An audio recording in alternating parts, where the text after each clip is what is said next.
And what's so beautiful about the nerve block is that, God forbid, if you fracture your hip, you're going to come in and people are going to perform a procedure that takes seconds and is going to give you significant pain relief without the adverse effects of morphine-like drugs.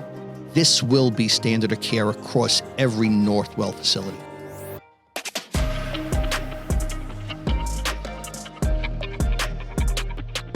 Welcome to 20-Minute Health Talk. I'm your host, Rob Hoyle. The overuse of pain medications and narcotics like opioids in healthcare over the last 2 decades has had devastating effects.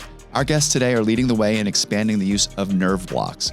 The use of this long-lasting regional anesthetic has revolutionized the field of anesthesia and is part of an important and necessary shift in the conversation about how we manage pain. Joining us in the studio is Dr. Joseph Marino, Northwell's Senior Vice President for Anesthesia, who is not only championing the use of nerve blocks in the surgical setting, but now expanding its use to other services, including emergency departments. A game-changing move that has immediate and potentially life-saving results. Here to share their experience in joining us virtually in implementing this new novel approach in an emergency department setting are Dr. Joshua Greenstein, Assistant Medical Director, the Department of Emergency Medicine at Staten Island, Dr. Maria Tama, Co-Director for the Division of Emergency Ultrasound, and Dr. Simone Rudnan, Co-Director of the Division of Emergency Ultrasound. So we'll get started with a question for you, Dr. Marino. Just tell us, what exactly is a nerve block? So a nerve block is nothing more than the placement of Novocaine or local anesthetic around the nerve vis-a-vis a needle tip. Under the guidance of an ultrasound probe, we're able to visualize the needle tip and also visualize the Novocaine or local anesthetic bathe the surrounding nerve. So basically what it's doing, it's like almost like being at the dentist. It's numbing the area so you're not feeling pain, but you're not feeling high. Correct. That's awesome. So you're saying that nerve blocks have revolutionized the field of anesthesiology in the last 2 decades. Why? So I just want to give the visual to the patients and to people out there. We used to put people asleep, and the only mechanism that we had to treat their post-operative pain was intravenous morphine-like drugs or narcotics. So typically you would find a patient in the recovery room holding an emesis basin, nauseous and potentially vomiting because of the side effects of that opioid, and also very drowsy and very sedate. In certain cases, if there was too much morphine or too much opioid given, there would be some respiratory rate or breathing decrease issues. So opioids, and I'm talking not too far ago, I'm talking probably 15 years ago, were the mainstay of post-operative pain therapy. Now, because of the advent of the nerve block and the ability for us to anesthetize a certain part of the body that had surgery performed on it, virtually eliminates the need for these post-operative opioids. Wow. Dr. Greenstein, the team at Staten Island University Hospital began using femoral nerve blocks for patients in the emergency department in 2021. Tell us about how this got started. It started becoming described in the ER literature the last decade, but it really wasn't standard care. I myself graduated in 2015, never did a single one of these procedures during my residency. And so we didn't really have the staff that was really trained to do it, even though it was something that we felt we'd be able to do. We put a lot of needles next to targets. We use ultrasound in many different procedures itself. And so Dr. Marino, the real visionary, along with our chair at the time, Dr. Burrell, who's now the associate medical director, came together and we said, how can we make this a reality for our patients? How can we train our staff? How can we provide some education? And furthermore, it was a little complicated because a lot of these patients were doing this for patients with hip fractures. So they're being admitted to other services. Other surgeons are taking care of the patients. They're going to have to deal with the procedure that we do, and they're going to manage it. And so it's kind of like we're handing off a procedure, and they're going to then be left with the patient itself. And so we brought all the players involved. We brought orthopedics, we brought trauma, anesthesia, kind of explained what we're going to do. We got bought in from all the major players, and we were able to accomplish it. And we're aiming to get 100% by September of this year. We're currently at 70% of our emergency medicine physicians are all trained how to do this and credentialed. And so that's really, really revolutionized how many are getting it, because instead of being one in a few that know how to do it, 70% are doing it. So when you have this patient, it's not like, oh, I don't know how to do it. It's when can we do it? Dr. Greenstein just talked a little bit about training emergency room physicians in the use of femoral nerve blocks. Dr. Rudnick, can you tell us a little bit more about that process? Sure. So the ultrasound division in the ER is ensuring that all of our ED providers are receiving training to perform these procedures. Our residents get every several months a procedure lab where they get to practice it. Our attendings also, we do faculty development for it. So they have simulators where they can actually practice these procedures, and they ultimately get credentialed and are very excited to go ahead and continue and providing these procedures to actual patients. And we also review a lot of these cases. And so a lot of the residents and attendings are kind of still reaching out to us like, oh, we did this nerve block. Can you take a look? Can you take a look? So we're still kind of, making sure everyone's following the rules and doing it appropriately. Right now, emergency departments at Northwell are starting with femoral block, but there are many types of nerve blocks. Are there plans expanding training to emergency physicians in uses for others? So I love the question. And just like the Staten Island team and I were envisioning bringing this powerful tool to treat hip fractures vis-a-vis the femoral block, and that can essentially eliminate pain, leg, knee, foot, if we have to. We already have visions of expanding the use of ultrasound-guided nerve blocks for upper arm problems. So somebody comes in with a shoulder dislocation or a laceration to the arm, shoulder, or hand. God willing, if we continue on this path of innovation, we're going to be able to in-service our emergency medicine physicians in partnership and collaboration with the anesthesiologists to do these upper arm or upper extremity nerve blocks and provide a reduction in pain, a reduction in need for opioids, and significant patient satisfaction. So where exactly are the nerves that get the nerve blocks in the human body? Yeah, so I'm going to give you a little bit of an anatomy lesson here. So the brachial plexus or the upper extremity nerve bundle is just above the shoulder, and we could place Novocaine around that brachial plexus to essentially numb the shoulder, entire arm, and hand. The lumbar plexus is where the femoral nerve is located, is in the groin. And then the abdomen has a variety of different areas that we could inject Novocaine in under ultrasound guidance to significantly reduce some of those more provocative surgical operations of the abdomen, like a hernia operation or a C-section. That's great. Dr. Tama, what types of patients are using nerve blocks for? So the majority of patients are ones with hip fractures. Sometimes we'll get femur fractures as well.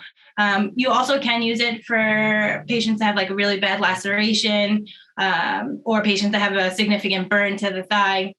We're kind of on the lookout for that, but those are other potential uses for this nerve block. Yeah, I mean, I would imagine a hip fracture is an extremely painful and difficult to deal with. So, Dr. Marino, how does the nerve block compare to the standard approach in the situation, and what has been the reaction from the patients who received the nerve block? Yeah, so excellent question. And the reaction has been, needless to say, high satisfaction scores.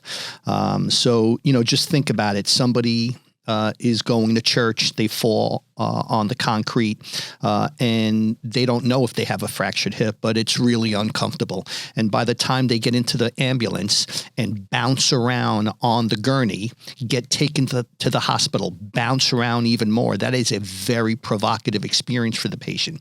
And again, in the past, all we did and all we had were IV morphine-like injections for these patients. Now, it worked. It would take a little bit of the edge of the pain away, but if you moved that patient, the pain would still be there. And what's so beautiful about the nerve block is that you can move these patients And the movement will not provoke that serious pain that you see with the IV narcotic injection. So not only does it eliminate the need for narcotic, or I should say significantly reduce, it's opioid sparing, but the movement of the patient is appreciated with significant less provocation. Yeah. And when you talk about collaboration, you can only see this spreading and the innovation growing, not only in Northwell, but in other places. Correct. 100%. Yeah. It's only a matter of time. I mean, we piloted this at Staten Island, and their brilliance and success demonstrated that it works and it's safe. We're rolling it out at South Shore. And before you know it, Northern Westchester, Phelps, Forest Hills, they're all going to be a part of it. And then before you know it, this will be standard of care across every Northwell facility. God forbid if you fracture your hip, you're going to come in and people are going to perform a procedure that takes seconds and is going to give you significant pain relief without the adverse effects of morphine-like drugs. Dr. Tama, what are you saying to a patient? Obviously, a patient's going to come in excruciating pain, and they might be demanding, some sort of pain medication. What do you say to them, and how do you convince them that this is the right move? So it does take some finesse, definitely, because it is something new that a lot of patients or the families are not familiar with. We tell them kind of what to expect, and then we tell them that later on they won't be able to move their leg, and kind of the expectations of what they should feel after the block is done and when it's done correctly. And everyone is like signing the consent form like right then and there, like, okay, sure, sign me up, no problem. It definitely kind of starts their treatment from the beginning. They walk into the emergency department and helps them kind of move along through the hospital stay quicker. So, Dr. Rudden, does learning something like this make you a better physician? So learning a technique like a nerve block, as long as we were familiar with the anatomy, hitting that nerve kind of came as second nature once we were comfortable with the anatomy. When it comes to making you a better physician, absolutely. You're able to do a procedure that spares a patient significant pain without providing them, the potential effects of opioids. Yeah, and definitely the patients feel that also. We've had a few cases where we've had patients request, they did not get their surgery within 24 hours because of other hospital complications. And they have actually called and requested to have the emergency department come and do another nerve block. And so they definitely feel the benefits of it as well. Dr. Greenstein, how satisfying is it to be leading this effort and to be helping to get this message out and to be training others? Yeah, I mean, it's absolutely amazing. What's really amazing is when the patient's family finds you in the hallway the next day, and they tell you about how like their mother, their grandmother, like got a good night's sleep, or how they didn't take another dose of pain medication till the surgery. That's really like when you get the ultimate satisfaction. So it's a really great thing, and it's gone really well. We've had no issues. Using the ultrasound has really made it, straightforward and simple. So it's really awesome.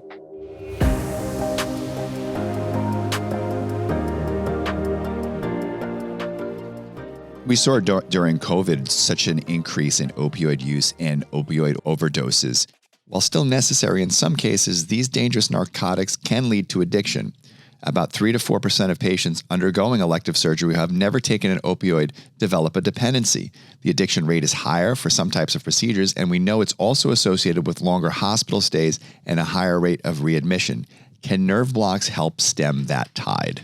Yeah, so it's always comes back to, the concept of treating pain. So procedurists in general that would perform a surgical procedure would typically give a patient, a couple of week or a month supply of opioids. We no longer do that.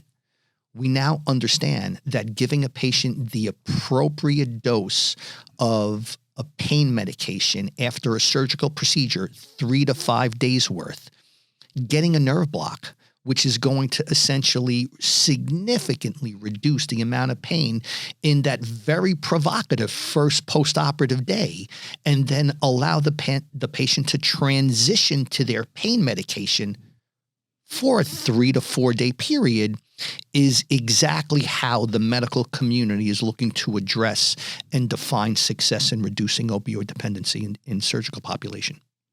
Have you seen any data yet showing that how this is reducing addiction?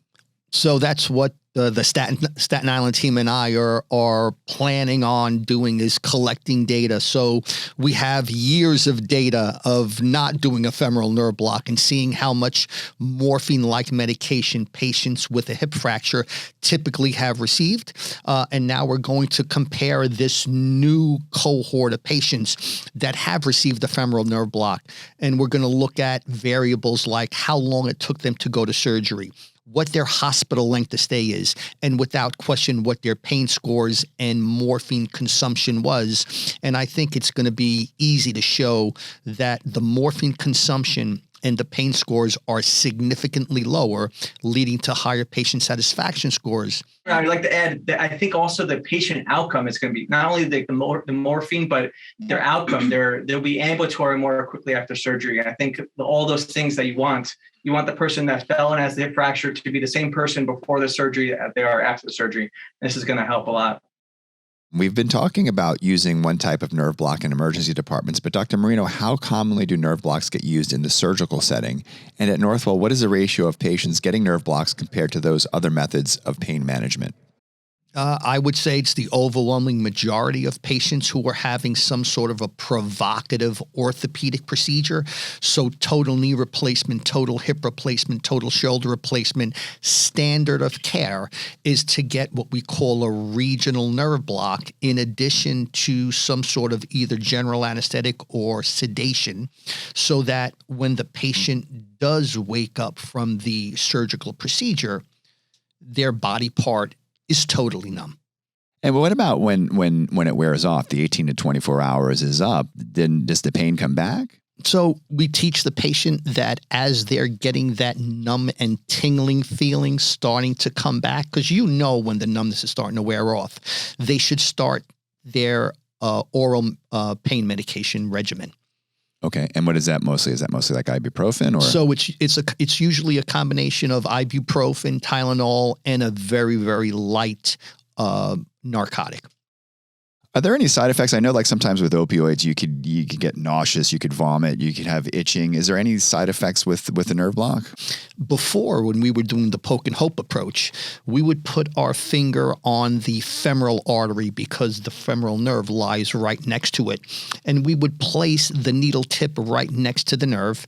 And again, we would poke through the skin and hope that the local anesthetic or Novocaine was bathing the periphery of that nerve. Well, sometimes the needle tip would enter into a blood vessel, and that's not where that local anesthetic should go. If that was the case, the patient may be afflicted with something called local anesthetic systemic toxicity, where when the blood vessels absorb quickly the local anesthetic, that is not a good place to be. Patients can get very dizzy. They can get numbness around their lips. And in severe cases, it could lead to a seizure.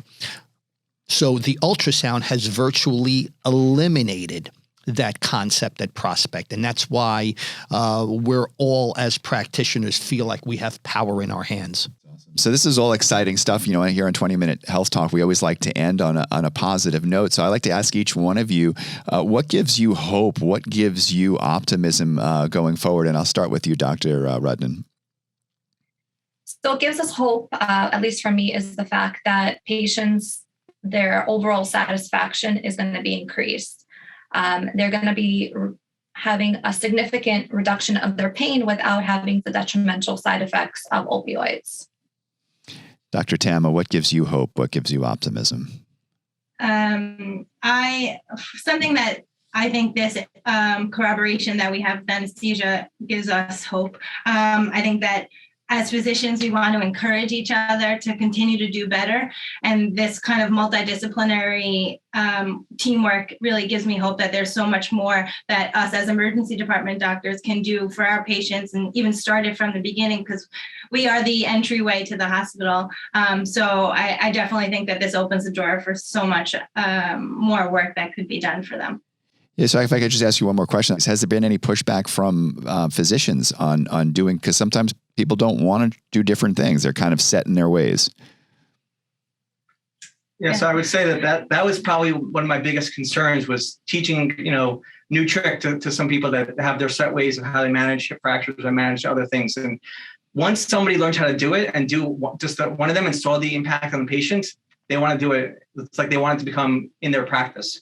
So we've been able to just one and done. Like people do one of them and like, oh, I need to do it for every single one of my patients. So it's really been amazing. And that's really the hope for me, is that we've bought into this culture of, nerve blocks, is that the sky's the limit. We're a burn center here, right? We have so many terrible burns to the extremities. Imagine we can provide them with an anesthetic right to that nerve, give them 18 hours of pain control instead of, pain medicine after pain medicine after pain medicine. The outcomes could be great. Dr. Greenstein, I loved how you answered both of those questions right there. Dr. Marino, what gives you hope? What gives you optimism going forward? Yeah, so I'm the old guy of the group, and you look at these three brilliant young physicians to my right. Sometimes I come off as the nutty professor. Hey, guys, I got this idea. I think it's going to work. I think it's going to have an impact on patients. And you really don't know what the feedback or the buy-in is going to be. But my hope really lies, and it's seated, and I'm really echoing what Maria said before, which is, it all comes down to innovation. So if you change your thought process and you have courage to ask a question, and then you have these young, spirited, brilliant minds that look at you and have enough trust in you and to say, okay, let's try this. Let's make sure, if we're going to do it, let's do it right. But let's try this. And just because of our partnership, we're already able to impact people on a real visceral level. And my hope lies in that. As long as we continue to come up with the idea, we continue to have the courage to ask the question, always try and overcome the hurdle, find the yes, and together you could see that there are differences in generation because of the age gap. But because of these brilliant minds, my hope lies in them. Dr. Greenstein, Dr. Tama, Dr. Rudden, thank you so much for joining us here on 20 Minute Health Talk. And for you, the listener, thank you so much for tuning in. I'm Rob Hoyle. Have a great week and stay safe.